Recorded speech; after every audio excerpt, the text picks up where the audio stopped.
Hello friends, welcome to study experts classes. दोस्तों, आज आपके लिए हम लेकर आए हैं हिंदी व्याकरण। हिंदी व्याकरण में हम पढ़ेंगे वर्णमाला।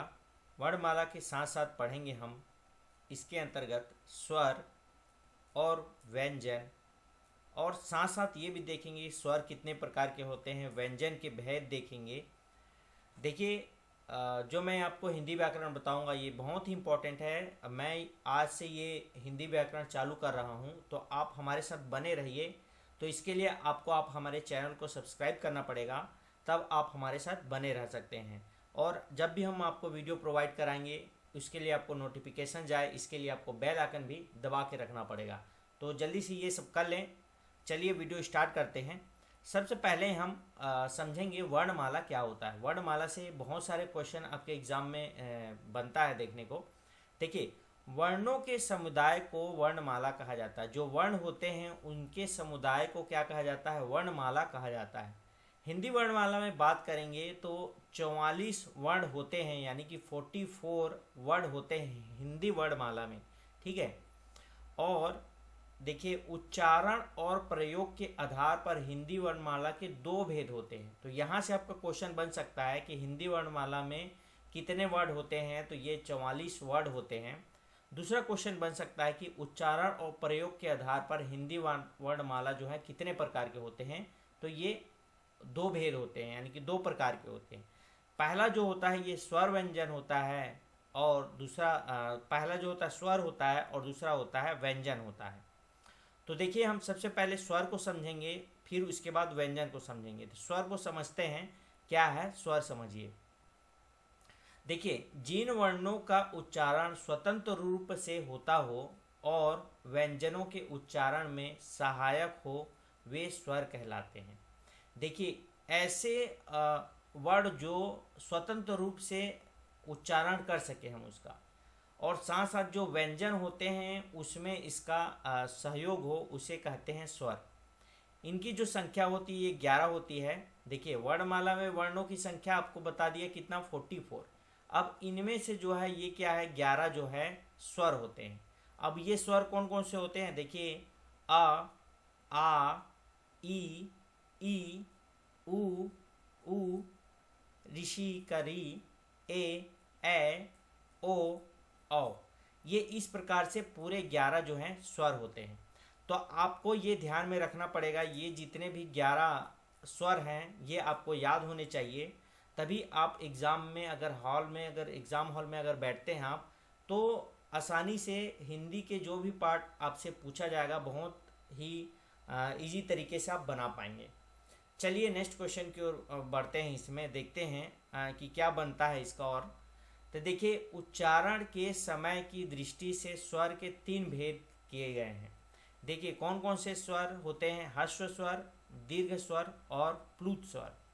अब यहाँ से आपसे पूछा जा सकता है कि उच्चारण के समय की दृष्टि से स्वर के कितने भेद होते हैं? तो 3 भेद होते हैं। एक एक करके सभी को समझेंगे हम। सबसे पहले ह्रस्व स्वर को पढ़ते हैं। जिन स्वरों के उच्चारण में कम से कम समय लगता है उन्हें ह्रस्व स्वर कहता है, यानी कि बहुत ही कम समय लगे जिस भी वर्ड को उच्चारण करने में, वो क्या होता है? हमारा ह्रस्व स्वर होता है। देखिए, ये 4 हैं, अ, ई, उ, री। बहुत ही कम समय में हम इसको पढ़ पा रहे हैं, तो ये क्या हो गया? हमारा ह्रस्व स्वर हो गया। और अगर देखा जाए ह्रस्व स्वर को और क्या कहा जाता है, तो ये मूल स्वर कहा जाता है इनको। तो यहाँ से ये क्वेश्चन बन सकता है कि ह्रस्व स्वर को और क्या कहा जा सकता है? तो मूल स्वर कहा जाता है। अब ह्रस्व स्वर मतलब कौन कौन से होते हैं? ये है, आ है, ई है, उ है, री है। अब हम पढ़ेंगे दीर्घ स्वर क्या होता है। दीर्घ स्वर की बात करेंगे तो देखिए, जिन स्वरों के उच्चारण में ह्रस्व स्वरों की दुगुना समय लगता है, जैसे हम अभी पढ़ रहे थे आ, ई, ठीक है, उ, री, ठीक है, ये जो पढ़ रहे थे हम बहुत कम समय लग रहा था, इससे जो है दुगुना समय लगे उसको क्या कहते हैं? हम दीर्घ स्वर संधि, दीर्घ स्वर कहते हैं, संधि नहीं। संधि की बात हम आगे आने वाले वीडियो में बात करेंगे। अभी हम स्वर की बात कर रहे हैं। तो दीर्घ स्वर हो गया। तो दीर्घ स्वर क्या हो गया? देखिए, आ से दोगुना समय हमको आ में लग रहा है, ई में भी वही लग रहा है, ई से दोगुना समय ई, उ में छोटा उ से बड़ा उ पढ़ेंगे हम तो ज़्यादा समय लग रहा है। इसी तरह ए ओ औ ये थोड़ा ज़्यादा समय लग रहा है, तो ये क्या हो गया, हमारा दीर्घ स्वर हो गया। आप इसे याद भी कर सकते हैं इसको। ये कितने हैं, 1 2 3 4 5 6 और 7, ठीक है। 7 हमारा दीर्घ स्वर हो गया और ह्रस्व स्वर कितना हो गया, 4 हो गया। तो ये दोनों मिला के हमारे पास 11 स्वर हो गया। अब आता है प्लुत स्वर की बात कि किसे कहते हैं। जिन स्वरों के उच्चारण में दीर्घ स्वरों से भी अधिक समय लगता है उन्हें प्लुत स्वर कहते हैं। मतलब इस वाले से भी और ज़्यादा समय लगे उसको क्या बोलेंगे, हम प्लुत स्वर कहेंगे। देखिए प्रायः इसका प्रयोग जो है दूर से बुलाने में किया जाता है। जैसे हम किसी को बुला रहे हैं, संबोधन कर रहे हैं, ए, ठीक है, ओ, तो ठीक है, यानी कि ये क्या है, प्लुत स्वर में आएगा। यानी कि बहुत समय तक हम इसको बोल रहे हो, ज़्यादा समय लग रहा हो, तो प्लुत स्वर के अंतर्गत आएगा। अब पढ़ते हैं हम व्यंजन। स्वर तो हमने पढ़ लिया कि स्वर क्या क्या होते हैं। स्वर के जो प्रकार होते हैं, भेद होते हैं, कितने होते हैं, 3 होते हैं। वो कौन कौन से, ह्रस्व स्वर और दीर्घ और प्लुत। अब ये क्या क्या होते हैं आप समझ में आ गया। ह्रस्व किसे कहते हैं, दीर्घ और प्लुत। अब बात करते हैं हम व्यंजन। व्यंजन किसे कहते हैं। देखिए जिन वर्णों के पूर्ण उच्चारण के लिए स्वरों की आवश्यकता ली जाती है वे व्यंजन कहलाते हैं। देखिए अर्थात व्यंजन को बिना स्वरों की सहायता के बोला ही नहीं जा सकता। अगर हम व्यंजन की बात करेंगे तो जब तक स्वर नहीं होगा तब तक हम व्यंजन को डिफाइन नहीं कर सकते, बोल नहीं सकते। देखिए ये संख्या में जो है 33 होते हैं। स्वर मैं बताया था आपको, स्वर कितने होते हैं, 11 होते हैं, और व्यंजन मिला के ये 33। तो वर्णों की जो पूर्ण संख्या होगी ये 44 हो जाएगी। अब इसके भी 3 भेद होते हैं, कौन कौन से, स्पर्श, अंतस्थ और ऊष्म। इसको भी एक एक करके समझेंगे। देखिए स्पर्श को पहले समझते हैं। इन्हें 5 वर्गों में रखा गया है और हर वर्ग में 5-5 व्यंजन हैं। हर वर्ग का नाम पहले वर्ग के अनुसार रखा गया है। कैसे, देखिए अगर क वर्ग है तो ये स्पर्श व्यंजन है। अब देखिए आधा का है, ये देखिए क के नीचे में जो हलंत है इसका मतलब जो क लिख रहे हैं हम ये आधे क के बराबर है। क है, ख है, ग है, घ है, अंगा, ये क वर्ग हो गया। च वर्ग की बात करेंगे तो च, छ, ज, झ, य, ये सभी क्या है, आधे में है ना। आधा च है, आधा छ है, आधा ज है, आधा झ है, आधा य है। इसी तरह ट की बात करेंगे तो ट, ठ, ड, ढ, अड़ा, ठीक है। त की बात करेंगे त, थ, द, ध, न, सब आधे में है। फिर प की बात करेंगे तो प, फ, ब, भ, म। तो इस प्रकार से हम इसको क्या है, स्पर्श जो व्यंजन है उसको डिफाइन कर सकते हैं, बोल सकते हैं कि 5 तरीके से हो सकता है और 5 व्यंजन हर अलग अलग वर्ग के नाम के अनुसार इनको रखा गया है। यहाँ तक आपको समझ में आ गया कि क्या होता है क्या नहीं। और इसके बाद जो था ये था हमारा क्या था, दूसरे में अंतः, अंतस्थ, अंतस्थ, ठीक है, दूसरे में अंतस्थ था। तो ये होते हैं, ये 4 प्रकार के होते हैं। कौन 4 प्रकार के बोलते हैं, ये 4 होते हैं। कौन कौन से, या होते हैं, आधा या हो गया, फिर आधा र हो गया, फिर आधा ला हो गया और आधा वा हो गया। ये अंतस्थ के अंतर्गत आता है। फिर जो तीसरा व्यंजन की बात कर रहे थे हम, ये है ऊष्म, ऊष्म व्यंजन। अब ऊष्म व्यंजन कौन कौन से हो सकते हैं, देखिए जो इसके बाद आते हैं, आधा सा, फिर आधा सा षटकोण का, फिर आधा सा सपेरा का और लास्ट में आधा हा। ये जो होते हैं ऊष्म होते हैं।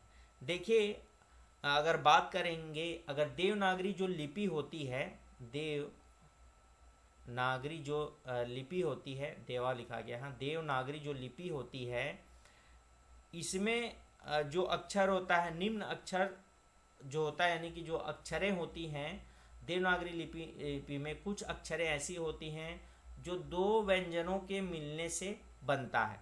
देखिए अगर हम आधा का और आधा सा मिला दें, नहीं आधा का और पूरा सा मिला देंगे तो हमारे पास क्या बनता है, ये छ बनता है। मोस्ट इम्पॉर्टेंट क्वेश्चन है, ध्यान में रखिएगा दोस्तों। इसको एग्ज़ाम में आपके पूछा जा सकता है। बहुत ही इससे क्वेश्चन देखने को मिलता है आपके एग्ज़ाम में, कॉम्पिटिटिव एग्ज़ाम में। अब ये आधा का और पूरा सा मिलकर 6 बनता है। इसी प्रकार अगर हम आधा ज और इया की बात करेंगे, पूरे इया की, तो हमारे पास क्या बनेगा, हमारे पास ज्ञा बनेगा। फिर आगे बात करेंगे, अगर हमको त्र बनाना है तो त्र बनाने के लिए हमको क्या करना पड़ेगा, आधे त और पूरा र लेना पड़ेगा, तो ये हमारा त्र हो गया। फिर श्र बनाना है तो श्र बनाने के लिए क्या करेंगे, ये श्र हो गया। ठीक है, श्र बनाने के लिए क्या करेंगे, आधा श और फिर रा है, तो ये श्र हो गया। तो ये चीज़ें आप याद रखिए, बहुत ही इंपॉर्टेंट है। बहुत ही एग्जाम में इससे ही पूछा गया है question, fill in the blank करके, या फिर ये जो वर्ड्स हैं ये किससे मिलकर बना है। ठीक है, अब हम बात करेंगे कुछ व्यंजन जो है इम्पोर्टेंट हैं, उसको किस प्रकार से समझते हैं उसके बारे में। सबसे पहले बात करेंगे विसर्ग। विसर्ग होता क्या है, देखिए विसर्ग जो होता है इसका उच्चारण जो है आधे हा की तरह होता है। अब इसको हम लोग इस प्रकार से चिन्हित कर सकते हैं, ये जो चिन्ह होता है विसर्ग का ये होता है। जैसे हम बात करेंगे, अगर हम कुछ भी बोलते हैं जैसे अतः, तो अंत में जो चिन्ह आ रहा है ये क्या हो गया, विसर्ग हो गया। ठीक है, उसी प्रकार हम बोल सकते हैं प्रातः, ये भी क्या है, अंत में जो आ रहा है ये विसर्ग है। इस प्रकार से हम विसर्ग को समझ सकते हैं। चंद्र बिंदु की बात करेंगे, देखिए अब चंद्र बिंदु, चंद्र बिंदु बहुत जगह पढ़े भी होंगे, थोड़ा सा ये इजी है, आपको देखने में लग रहा होगा बहुत जगह पढ़े होंगे, लेकिन उन सब चीज़ों को आप जानिए कि क्या क्या चीज़ें होती हैं। चंद्र बिंदु क्या होता है, ऊपर लगा होता है ऐसे स्टार के रूप में, या फिर ऐसे, ये चंद्र बिंदु कहलाया, ये चंदे के समान का और ये बिंदु इसमें लग गया, तो ये चंद्र बिंदु हो गया। अब ये होता है, इसे हम लोग जो है चंद्र बिंदु को क्या बोल सकते हैं, हम लोग अनुनासिक कहा जाता है। ये याद रखिए, आप पूछा जाता है आपसे एग्जाम में कि अनुनासिक इनमें से क्या है, तो जो चंद्र बिंदु होता है ये अनुनासिक होता है।